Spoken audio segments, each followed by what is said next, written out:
Hello, everyone, and welcome back to AMC Project Popcorn YouTube channel. My name is Ethan, and today we're publishing the sixth video in the Meyer Transmittal Affidavit series. We are picking up right where we left off in video 5, where we took a deep dive into the events of January 28, 2021, the day the buy button was removed, and followed the timeline through to the end of March of 2021. In that episode, we uncovered that AMC was halted 13 times on January 28, 2021. We also reviewed Exhibit 6 from the Meyer Transmittal Affidavit, focusing on Citi's research report on AMC, where we saw clear evidence that Citigroup held multiple conflicting roles related to AMC.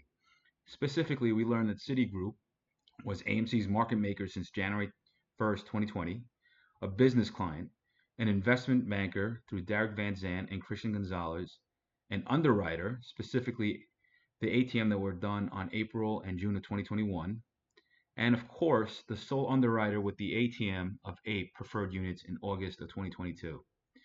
They also were our analyst, and they were represented by Jason B. Bazinet, who had a price target of $2 for AMC, while in March of 2021, AMC's daily trading range fluctuated between a high of $14.54 and a low of $7.50.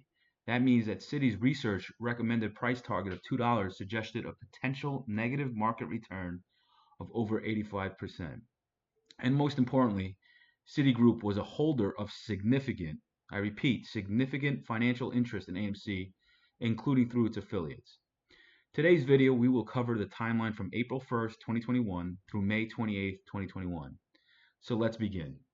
On April 1st, 2021, CEO Adam Aron gave an interview to Jim Cramer and Carl Quintanilla, which originally aired on CNBC. During that interview, Adam Aron began advocating for retail AMC stockholders to approve a proposal to increase AMC's authorized shares and to quell stockholder concern about dilution. For those who don't remember, May 4th, 2021 was the vote for the, I think, 5 or 6 proposals, and the specific one, the number one, was to increase the amount of shares authorized by 500 million. So Adam Aron went on CNBC and advocated for it. Let's watch. We've got a CNBC exclusive, AMC Entertainment's president and CEO, Adam Aron, a great CEO. I'm not just saying that because at one point he was the CEO of the Sixers. He's done many, many good things. So let's cut right to it, Adam. You got, $5 billion in debt. Good morning. Good morning to you. Yeah, I got to do the good morning thing. You got $5 billion in debt. Can you solve it? Can you solve it? That's a lot of debt. I would like to think so. AMC has proven quite adept over the past year at raising capital. One of the reasons that we have survived this horrible pandemic so far is we raised $2.8 billion of cash and got another $1 billion of concessions from lenders and theater landlords. And that's put us in a position to run our business going forward with some degree of confidence. 5 different times during the last year, we were close to running out of cash because our theaters were all closed and we had no revenues. But we raised money to survive, and we're back operating as normal companies operate. And let me just tell you talked about good morning. Let me tell you what good morning means in America these days. The combination of vaccinations and new movie releases. Godzilla vs. Kong opened last night. It's a movie about apes. In the world of meme stops, apes a good thing. Maybe it's an omen. Our attendance last night was about 10 times what it's been all the other Wednesdays so far in 2021. Geez, so we can look ahead. But at the same time, you got a stock. It's up 380%. I don't know, Adam. I mean, this is a good opportunity to sell a couple 100 million shares, isn't it? Well, look, I want to be careful. Well, it's national distribution. This is the way you do it now. It's not the Times. It's here. Yeah, well, dilution is something we care about, but I would also tell you that we are formally asking for approval from our shareholders to authorize another 500 million shares that the company could issue if it wishes. There are a lot of benefits to our shareholders of having more authorized shares out in the market. We'll be sensitive to dilution issues. At the same time, though, there's an opportunity to bolster our cash reserves. There's an opportunity to buy back debt at a discount. There might be an opportunity to defray some of our deferred theater rents. settling with stock instead of with cash. Maybe there's some merger and acquisition opportunity where we could buy other companies inexpensively using our stock as a currency. There are a lot of good reasons for shareholders to give us the authority to have more shares. Isn't it time to buy back in our toolkit? Don't we buy back the 6 3/8 of 11/15/24 that are trading at 36? I mean, that's a great piece of paper right now if you're going to do 500 million shares. We are very well aware that we could buy back debt at a discount, and that in itself would be accretive and generate profitability for AMC and increase shareholder value for our shareholders. All right, Shepard Smith here.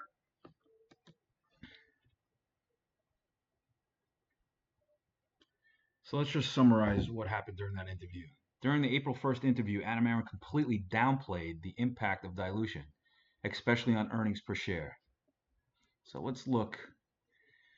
So now we're dealing on a fundamental level.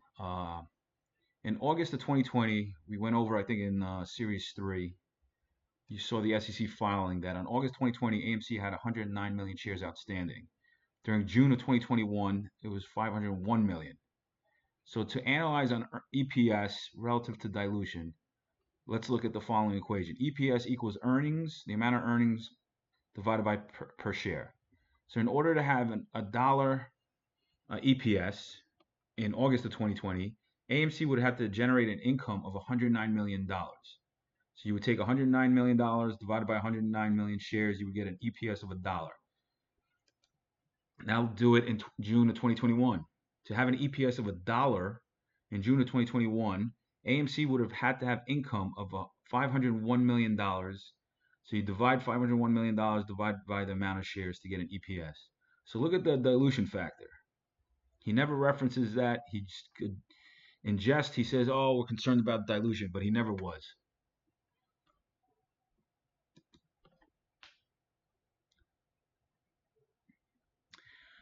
So let's move forward. A couple weeks later, on April 14th, 2021, Adam Aron gave his first interview of 3 with Trey Collins, or Trey, which aired on YouTube, on his YouTube channel, Trey's Trades.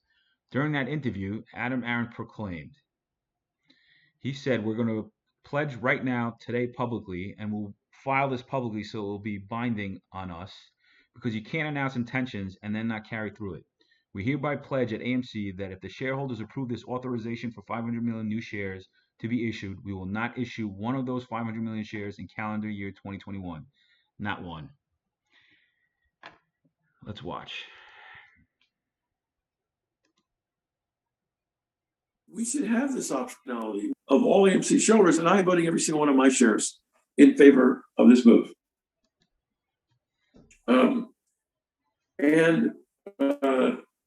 So we should have this optionality of all AMC shareholders, and I'm voting every single one of my shares in favor of this move.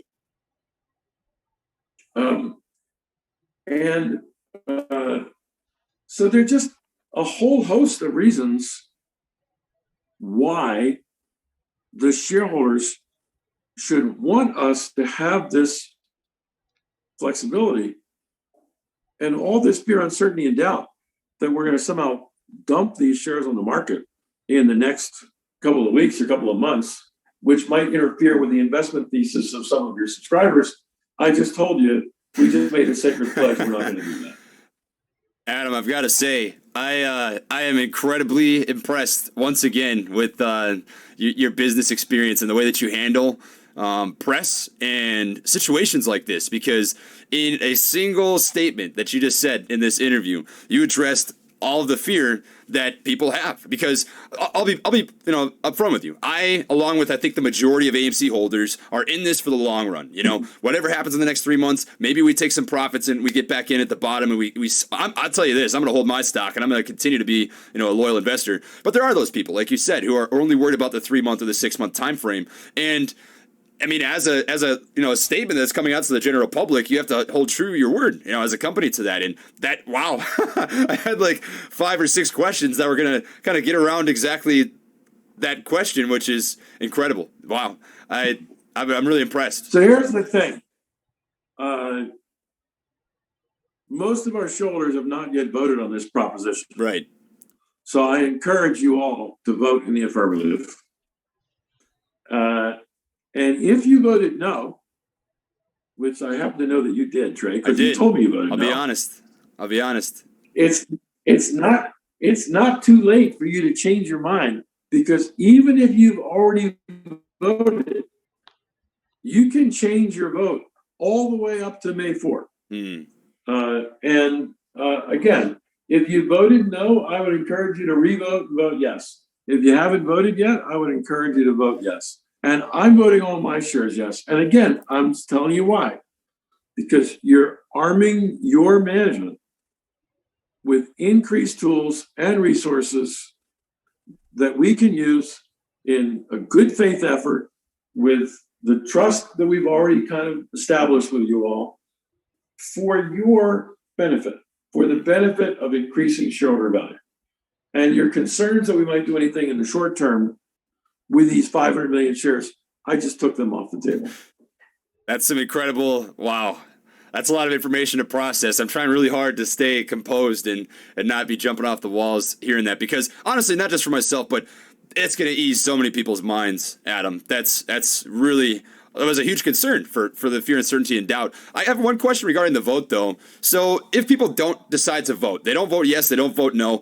I've seen some readings saying that your brokerage firm may vote for you. Do you know what that process looks like? Are you able to speak on that at all, or what that would look like if somebody did not cast their own vote? I can. Some brokerage firms will cast votes in the same percentages as those who did voted.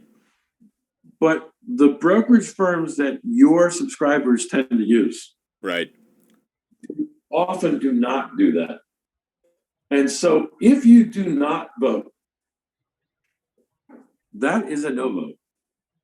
Because in this case, on this matter of shareholders authorizing shares, we do not need a majority of the votes that are cast. We need a majority of the votes that are outstanding. So if it's a yes vote, obviously it's a yes vote. If it's a no vote, obviously it's a no vote. But if it's not a vote, then it's not a yes vote, so it essentially counts as a no vote. Right. So it's I encourage all AMC shareholders, take a position. If you think this is a good idea for shareholders, you should vote yes. If you think this is a bad idea for shareholders, I think you're wrong, but that's your view, then you should vote no.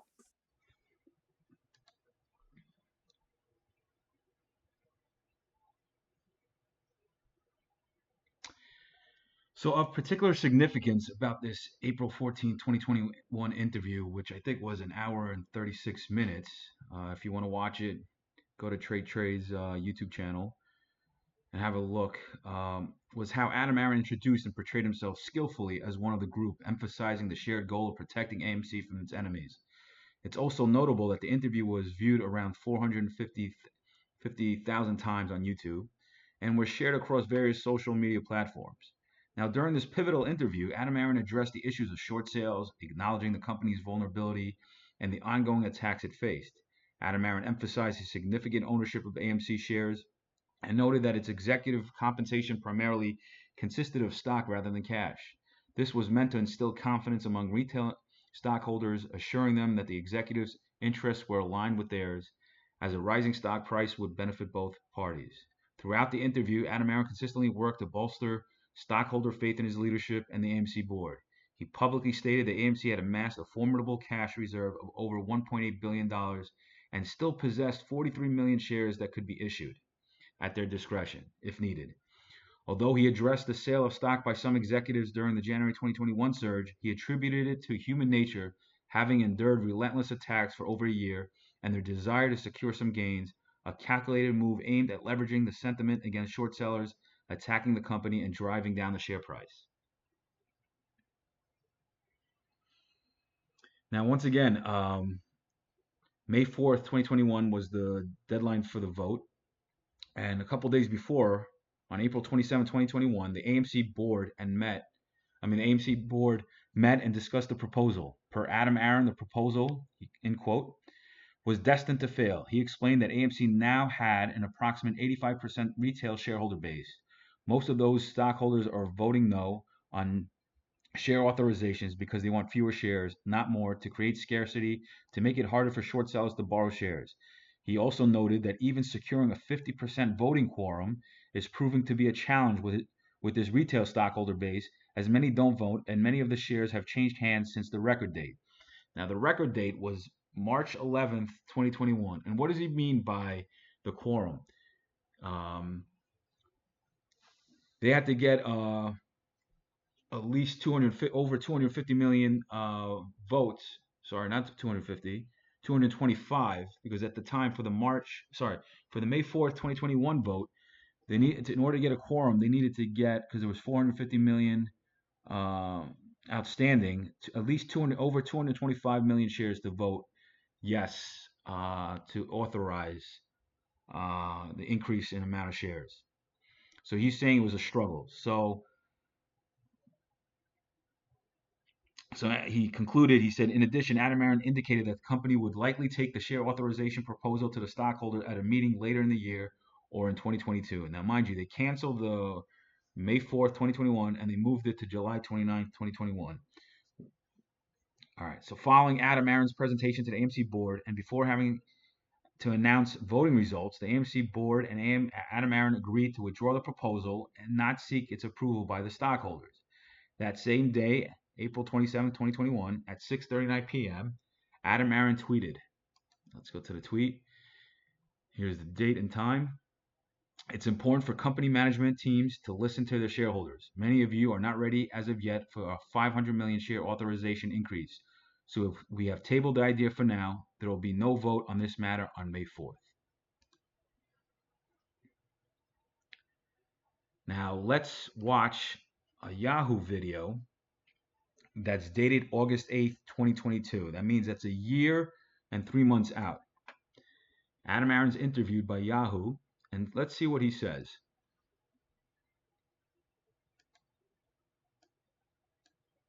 Let's begin. 21.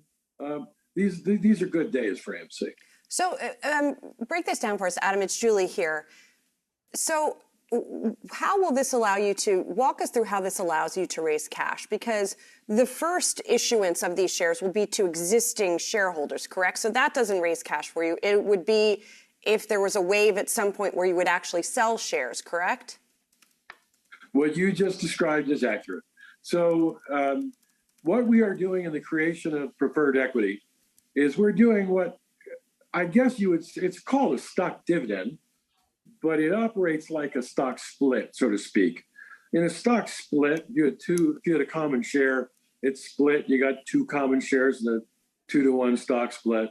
In our case, you'll get one preferred APE unit and a common share for the old common share. So that doesn't raise any cash for the company. That just puts APEs into circulation in the hands of our shareholders. Having said that, the authorization that we received from shareholders back in 2013 is that we could theoretically, not that we ever would, but we could theoretically issue up to 5 billion of these things. Now, it would be foolish to do that. The market wouldn't support that. Our shares are precious things. We treat them as such. We'll only take what we believe is smart, wise action. Having said that, part of that smart, wise action down the road, when we wish to, we could sell more APEs into the market in addition to the 517 million that go out on day one in terms of this stock dividend. And also at some point, these preferred shares could be convertible into the common shares of the company. Now, earlier this year, your shareholders said they didn't want you to issue more common shares. What do you think would make those circumstances change? And would you be able to convince shareholders at some point to convert those shares or to issue more common stock? Well, this is really important, Julie. The shareholders didn't say no, that they did not want us to issue more common stock. It was last summer, May, June, July. We had it out for a shareholder vote. The vote was split. It was actually running in favor of a stock issuance at the time. But it was my opinion, my decision. I pulled the vote. I pulled the tabulation. I took the question off the table. And the reason I did that back then is while we were winning the vote, it was close. And I didn't think that on something this important, we should do it at a time when the shareholders were not for it in big numbers. What's changed since then is I think that we've proven that back in January of 2021, when we were issuing shares, our share price went up. Back in May and June, when we issued shares, our share price went up. When we stopped issuing shares in July of 2021, our share price started a gradual decline. And I think we've been able to make the case to our shareholders that this new class of preferred stock, it's in their interest, it's in the company's interest. And as you can see, the market reaction to our announcement has been very positive.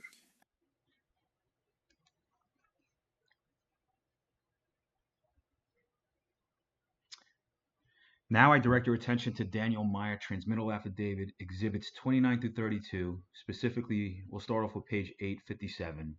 And these exhibits contain data from Broadridge and D.F. King related to the May 4th, 2021 and July 29th, 2021 shareholder votes. We will focus on Proposal 1, the increase in authorized shares.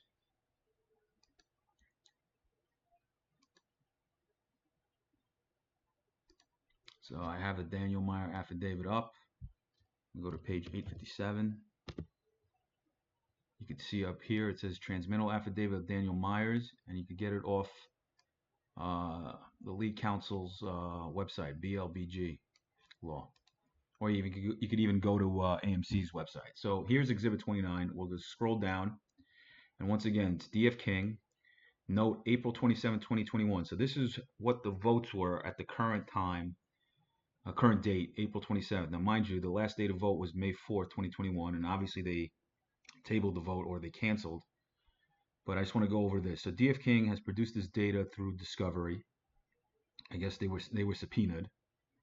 And let's go over key information. So for this vote, for the May 4th, 2021 vote, 450 shares were allowed, a little over 450 million shares. Now I'm going to extract this data and put it in an Excel sheet. So this is Proposal 1, to approve an amendment to increase authorized common stock, and we need a majority of outstanding. So here's the registered returns, which is under computer share. This is the beneficial returns, and that's under brokerage firms. And then this is tally. All right, so let's scroll down. Now, mind you, these are all other proposals. We got P4, P5, which stands for Proposal 5, Proposal 6. Let's just continue to scroll down. We got Exhibit 30. Once again, this is D.F. King, and now the date of the amount of votes in the tabulation is for June 28, 2021, a month early. Now, mind you, July 29th, 2021 was the deadline to vote. So during this vote, there were 501 million shares outstanding and were allowed to vote. Now here's the data. Once again, Proposal 1, to approve an amendment to the Third Amendment and restated Certificate of Incorporation to increase authorized common stock. So I'm going to take this data and put it into Excel sheet. Now let's continue to go down. Go to Exhibit 31. Exhibit 31 is now going to be Broadridge. Broadridge is, once again, let's go over their information. Once again, May 4th, 2021, the total amount of shares outstanding was 450. And this is what actually happened. I don't trust the data, but for argument's sake, this is what they compiled. And the total amount of shares that voted was 244,871,293.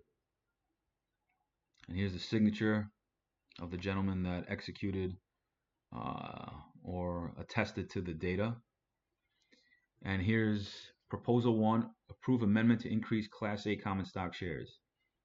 Now they put their data differently. You got beneficial, then you got registered, and then they got the total. So I'm going to take this data and extract it into the Excel sheet.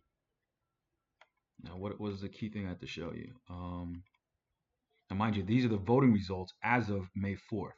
So compare D.F. King to Broadridge. This is May 4th, 2021. All right, so keep a mental note of that. And now we're going to go to Broadridge once again. This is the data for the first Exhibit 32, and this is for, now once again, this is one day after. July 29th was the last day, and they compiled the data on July 30th, 2021. Once again, the outstanding shares is 501 million, a little over 501 million. The amount of shares that voted were 266 million. And this is for the annual meeting on July 29, 2021. I think it's the same guy that's executed the signature, attesting to the amount of shares. Now, mind you, they don't guarantee the genuineness of the signatures. And then here's the data. I'm going to take this data and extract it into Excel. All right, so this is it. So let's go now to the Excel sheet. All right, so here's the April 27th, the DF King. Now, mind you, the vote is May 4th. The amount of common stock outstanding that are allowed to vote is 450 million. And let's just go over and see if Adam Aron was telling us the truth. So on April 27th, now let's go over the headers for a second. Registered votes is computer share. Beneficial votes equals brokerage firms. So with computer share, and these are I add them all up, all the the columns. So 26,000 voted with the computer share, and 167 million, a little over, with brokerage firms. And this is the tally. So the total amount of shares that voted as of April 27th was 167 million, a little over. And Adam Aron was right. According to this data, the vote was going for. The question is, why would he pull the vote then? I mean, the 167 million out of the 450 million that could vote. That's a little over 1/3. All right, so what happens on May 4th. May 4th is key. So mind you, here's the data from Broadridge. May 4th was the date of the vote. All right, so Broadridge compiled the data. Now, once again, this header represents computer share. 44 million shares was sitting in computer share. That means it was DRS, and they voted against. So that's the net difference from April 27th and May 4th. So that huge jump came from a computer share of 44 million. And then the net difference between the for vote on April 27th and the for vote in May 4th was a net difference of 23 million. And then there was a net difference up of 10 million shares against. Now, the net difference between the 167 that voted on April 27th and 244 million, do the math, that's an extra 78 million shares came in a little over a week. Now, when you look at the data for and against, they would have lost, and he lied. He said it was running favorably. On April 27th it was. Did he get an indication that it was going to be a no, and then he pulled it away? At the end of the day, also in the interview, he says, oh, it was running favorably, would have won. Nope. First of all, I don't think it would have gone through because you needed a majority vote. We needed to have at least 225 million for the for vote, for the quorum. So did Adam Aron lie to us? I submit he did. But that's if you're trusting the data from DF King and Broadridge. So let's just analyze now the July 29, 2021 vote. Now, what changes is that obviously we'll address it later in a different video, but 43 million that he mentions was done in ATM, and then there was another 20. What's it called? That we'll discuss that later. But at the end of the day, it jumped from 450 million shares outstanding for the vote for the May 4th vote with the record date of March 11th, 2021, to 501 million shares, a little over 501 million shares to vote on this for the July 29, 2021 vote. So let's analyze. So once again, this is the DF King data, and it was analyzing the June 28, 2021 that they compiled, DF King. And once again, it was running favorably, if you trust the data. Now, mind you, what's missing here? Where did with regards to computer share, where did the 44 million shares of that was DRS with computer share? It's gone. So, and once again, the total was 147 out of the 501. It would not have passed anyway at that rate. So let's move forward now to July. Now, mind you, July 29th was supposed to be the vote, and they tabulated or they compiled the data on July 30th. And once again, what happens? Let's make the difference. The for vote lost 35 million. That means someone changed their mind. And voting against went up 41 million. If you take the difference in the D27 and D36, on June 28th, there were 85 million shares that voted for. By July 30th, 35 million votes changed their minds. Same thing happened against. Against, 60 million wanted to vote against on June 28, 2021, and then by the end, July 30th, 101 voted against. Now, what we do see here is 40 million abstained. Did the people from ComputerShare transfer their shares to a brokerage firm and then abstain? Whatever happened to ComputerShare? At the end of the day, we can't even deduce anything because not all the shares were voted. The net was 192 million out of the 501. So there's a lot of speculation. I don't know what to tell you. I don't trust the data. Jordan and I always had issues with it, but did Adam Aron misrepresent the facts during that Yahoo interview? So let's go back.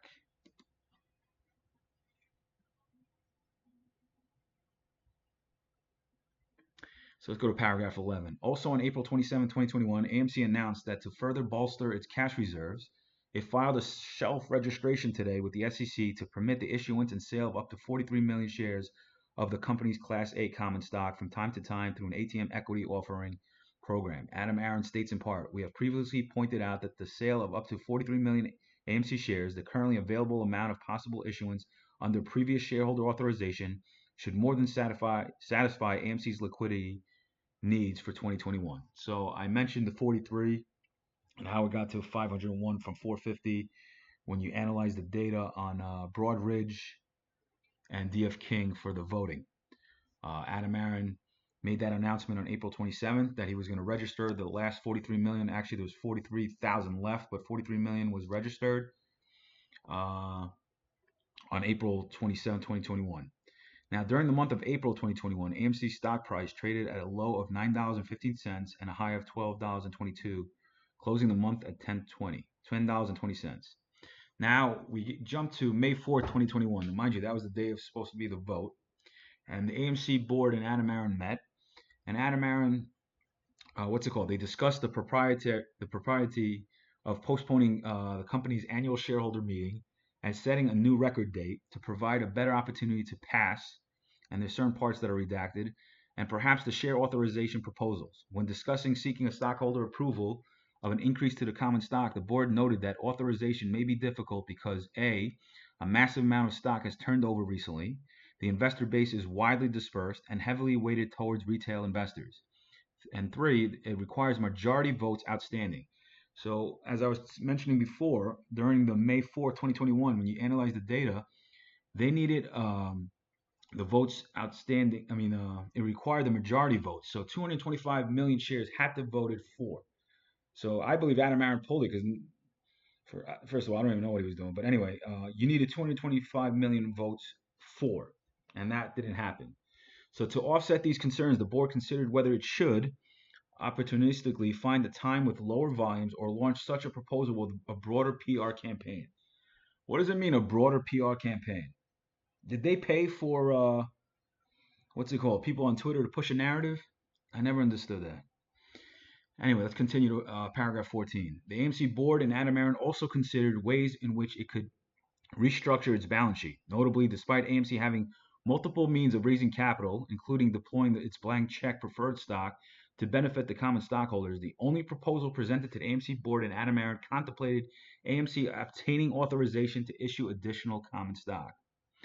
Later that day, AMC announced that the AMC board and Adam Aron postponed the annual meeting of stockholders to July 29, 2021 to provide additional time for its millions of current individual shareholders to have their voices heard and more time to cast ballots on important shareholder matters. On May 4th, 2021, the AMC board and Adam Aron also amended its bylaws to lower the quorum requirement.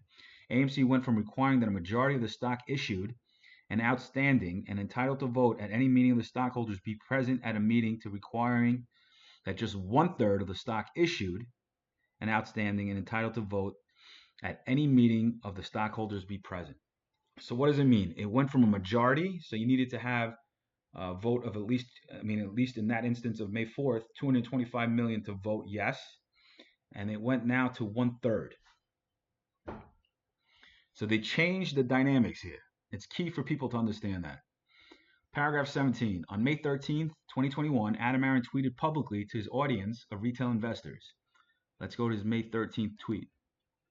Here it is, May 13th, 12:16.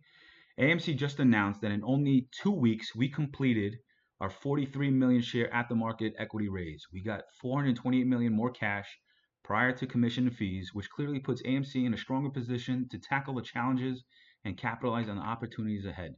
So basically, the 43 million that they gave us notice about back in April 27th, they sold all those shares through an ATM and they raised it over $400 million, selling the shares at around $10 per share. Next, what else? What other information we need to know? We've been mentioning Wanda. Wanda is key. In the next video, we're going to go over an Excel sheet to see how they liquidated their position. But what we need to know is that on May 13th and 14th, 17th, 18th of 2021, Wanda unloaded the remaining shares in AMC in the open market, except for 10,000 shares. Then on May 21st, 2021, Wanda filed their Form SC13DA, amending the statement of beneficial ownership to reflect ownership of only 10,000 shares. Now let's just go over that. What happens at that time? So they liquidated. So this is AMC chart. You could see over here, right there's the date. So they liquidated here, the 18th. What was the same date? What was the date again? The 13th, 14th, 17th, and 18th. Sorry. They liquidated around here, and the last day, and they had to file a document on the 21st. So when they filed their document over here, all of a sudden it ripped, and we're going to analyze that. So imagine they got rid of all their shares except for 10,000. Then they filed on May 21st, and all of a sudden that following Monday, volume increased as well as price, and then there was a huge move. We'll discuss that in the next series, but I wanted to point that out. So keep a mental note. And then on May 25th, 2021, AMC's stock price surged above the 15 level, closing the trading day at 1641. Leading up to this breakthrough, from May 1st to May 24th, AMC's stock price traded in the range of 893 to 1467. So what caused it to break 15? We'll discuss that in the next video. And then finally, on Friday, May 28th, 2021, AMC's common stock opened at 31.81, hit a high of 36.72 and an intraday low of 24.17, and closed at 26.12. So this is it. Now, mind you, divide by 10 because of the reverse split, and then obviously also the volume. Volume you multiply by 10. So imagine this move we're going to discuss at the next video. Anyway, thank you for listening. We're done for today, and hopefully we'll publish the next video shortly. Have a good night.